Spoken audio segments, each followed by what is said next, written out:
All right, shalom, shalom. First off, I want to give all honor and glory to Yahweh, Bahasham, Yahweh Shai, Bahasham, Racha HaKodash, Shalom Yom. Double honors to the apostles and elders of Great Millstone who teach and warn these last days and who are the true leaders of the nation of Israel. I want to give a strong shalom to the occupant of the four corners of the earth, pushing toward the truth and sincerity, making the call and election sure, making the bodies living sacrifice, as well as a large multitude of men, women, and children who the Lord will have mercy on in these last days, better known as the righteous one-third. Okay? And I want to give a humble salutation to the elected in the nation of Israel, tuning in throughout the four corners of the earth, wherever your habitation may be at, no matter what your outside appearance may be. All right, this is Brother Mashal, coming back at you with a quick lesson of the spirit part of Yahweh Shem Shai, representing the Cleveland branch of Great Millstone. I want to say to Wadi Yahweh Shem Shai for giving me the spirit and having mercy for allowing me to do this lesson. And I'm gonna entitle this lesson "Bumps in the Road." Okay. Through this walk, we're gonna have bumps in the road. Okay, we're gonna have trials, tribulations, adversity, and that the whole thing is it's a test, man. It's a test to see how we react. It's a test to see if you're gonna continue to walk in the spirit, or if you're gonna let Hashatan win. Okay, so. We all go through these things, man. We all go through the lows of being in the spirit and falling out of the spirit. You know what I'm saying? But we gotta continue to press forward. The Apostle Paul said, to press forward towards the mark. Okay, and that mark is the kingdom of heaven. All right, now, we get down. Well, what do? We pick ourselves up. What through what? Through studying, through congregating, through reading. Okay. The things that where we can use. Yahweh Shai gave us these tools, okay, to continue to exhort us. All right, the comforter isn't called the comforter for no reason. It comforts your spirit. Okay, you have to do a lot of reading, man. Okay, but we can't be worried about bumps in the road. And the thing is that we're driving a car and we see a bump in the road, and instead of going over it and pushing through it, what do? We swerve all the way out of the way. That's taking you out of your walk. Okay, you don't want to swerve all the way out the way, man. All right, what you want to do? You want to hit that bump head on, man. Why? Because the driver of your car is Yahweh Shai. Okay. And he's the one that's gonna take that bump for us. Okay, he's the intercessor. Okay, the scriptures say, I believe it's in Psalms the 55th chapter, to cast our burdens upon the Lord. Okay. So what do? We forget about the cares of this world, man. Okay. And we put all of that on Yahweh Shai, man. He bore all that grief for us, man. He read Isaiah the 53rd chapter. Okay, it says that he had borne our griefs. All right, so he's the one that's taking on this stuff, man, and we have to realize that. We have to take that to use that for our advantage. Don't let the cares of this world choke the word, man. Like it says in Mark the 4th chapter. All right, so we're gonna start off in Ecclesiasticus, the 2nd chapter, and the 4th verse. It says, "Whatsoever is brought upon thee, take cheerfully, and be patient when thou art changed to a low estate." Okay, so whatever the Lord gives us, what do, man? We take cheerfully, man. Okay, we try not to let things get us out of our hookup, man. Take us out of the spirit. Whatever is brought upon you, take cheerfully. And be patient when thou art changed to a low estate. Okay, so you're not gonna be always walking in the spirit. Okay, you have to have patience, and that word patience goes back to the word suffering. Okay, even Yahweh Shai, when Yahweh Shai prayed to the Lord 3 times to remove that cup from him, you know, Yahweh Shai was at a lower state, man. Okay, but through the Spirit, he had to be patient because he knew what he had to do for, as to be a sacrifice for the nation of Israel. All right, so we have to be patient, man. We have to be temperate. All right, verse 5.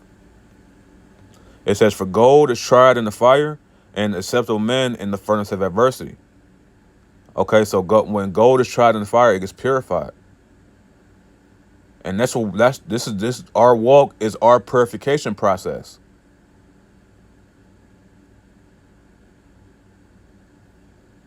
All right, so the things that happens during our walk, what is it doing? Yo, it's strengthening us.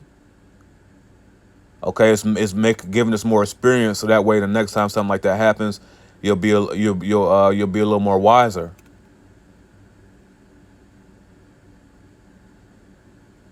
All right, and acceptable men in the furnace of adversity, man. Acceptable men. Are you worthy?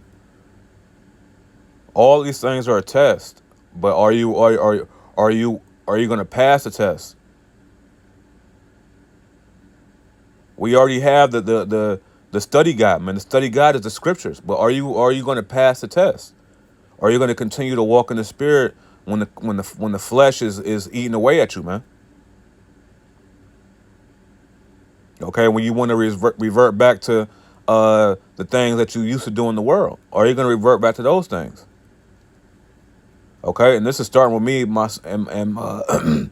myself first and foremost. Okay, we already know it's a struggle, man. Okay, living a wicked life is the easiest thing you can do. But we're walking that straight path, man. Yahweh Shai said to enter ye at the straight gate. And that word straight, STRAIT, meaning a place of difficulty, a narrow place. All right, let's jump to Proverbs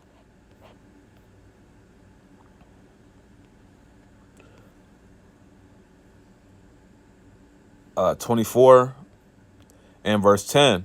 It says, "If thy faint in a day of adversity, thy strength is small." You see, so you can't faint, man. You can't be weary in the time of your tribulation, man. Okay, because if you do, that means your strength is small, man. Your faith is weak. Okay, you don't have the full understanding of how this walk goes. All right, so you can't faint in the day of adversity, man. And usually when you faint, what happens? You're dehydrated. Now what do? What? We drink that living water, man. You know what? Let's go to Isaiah 33 and 6. It says, "And wisdom and knowledge shall be the stability of thy times, and what? And the strength of salvation. The fear of the Lord is his treasure." See, the strength of the wisdom and knowledge is going to be your strength of salvation, man. So if you faint in the day of adversity, man, your strength is small. Because the thing that's going on now is nothing compared to what's going to be coming very soon, man. Okay, very, very soon. So wisdom and knowledge is going to be the stability at times, man. All right, and the strength of salvation. All right, and that strength is Yahweh Shai. The fear of the Lord is his treasure. All right, so we're gonna go through things, but are you gonna faint?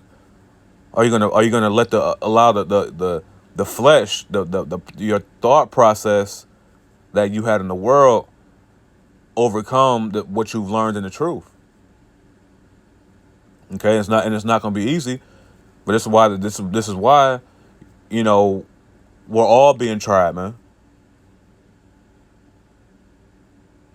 We're all going through adverse things, but how do you handle it?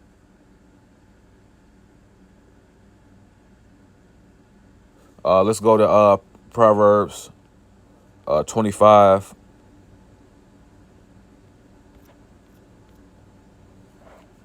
and 28.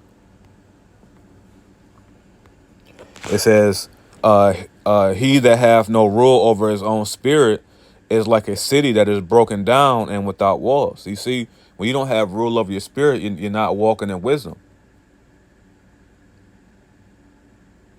Okay, you're faint. So we got to have rule over our spirit, man.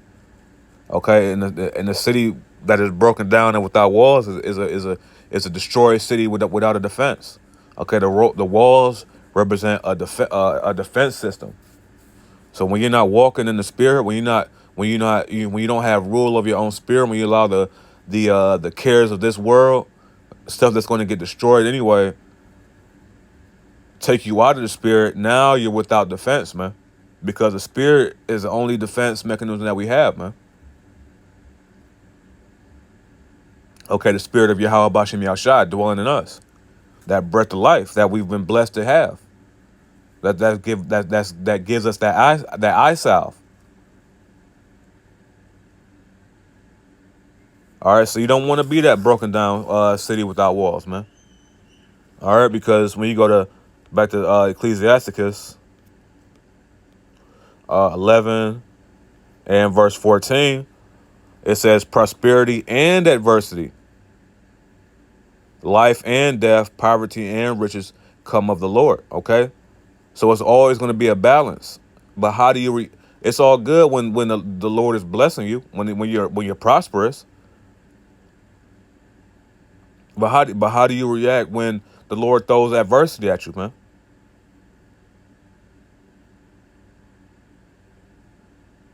Okay, do you faint,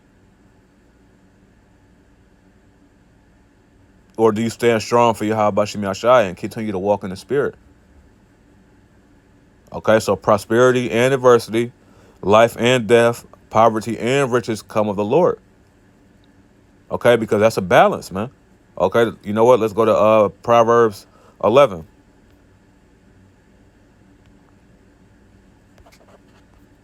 Proverbs 11 and verse 1, it says, a false balance is abomination to the Lord, but a just weight is his delight. You see, so a false balance is an abomination. So the Lord is going to give you prosperity and adversity, man. And that adversity is to perfect you to the coming of Yahweh Shai. Okay, that adversity is to see, and you can and show the angels that's recording everything and taking it back to Yahweh Bashem Yahushai. Okay, you're able to walk in the Spirit when things aren't right, when things ain't going the way you want them to. Okay, maybe when a brother do you wrong, are you going to continue to walk in the Spirit, or are you going to let the carnal aspect take over? All right. So a false balance is abomination to the Lord, man. But a just way is his delight. You're going to get both. You have to prepare yourself for both. All right. And just one more. We'll go to James 4.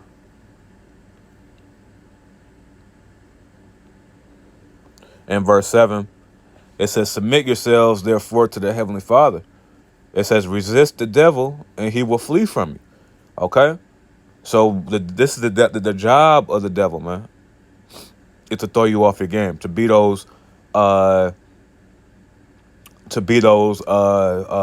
speed bumps, the bumps in the road. Okay, and the devil wants you to avoid that by what? By going all the way around it. Okay, and when you go all the way around it, what happens? Now you get thrown off your track, man. You get thrown off your walk. Okay, those bumps in the road. What does a car have? A car has shocks. a whole suspension system. So you hit those bumps in the road, and with your Yahweh Shai at the wheel, you won't even have to feel it, man. It's like riding in a Bentley or a Maybach. You hit a bump in the road, you don't even feel that, man.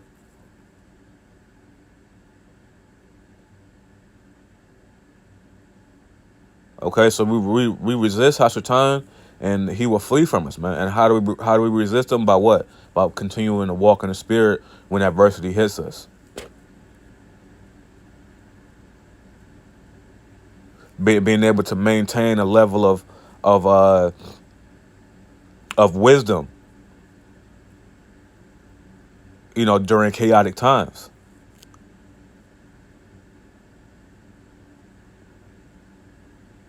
All right, so with that, Lord willing, this lesson was edifying. I'm going to give all honor, glory, and infinite worship to Yahweh, Bahashem, Yahweh Shai, Bahashem, Racha HaKodash, Shalom Yom. Double honors to the apostles and elders of Great Millstone. I'm going to say Kwame Sharala, Abba Shalom.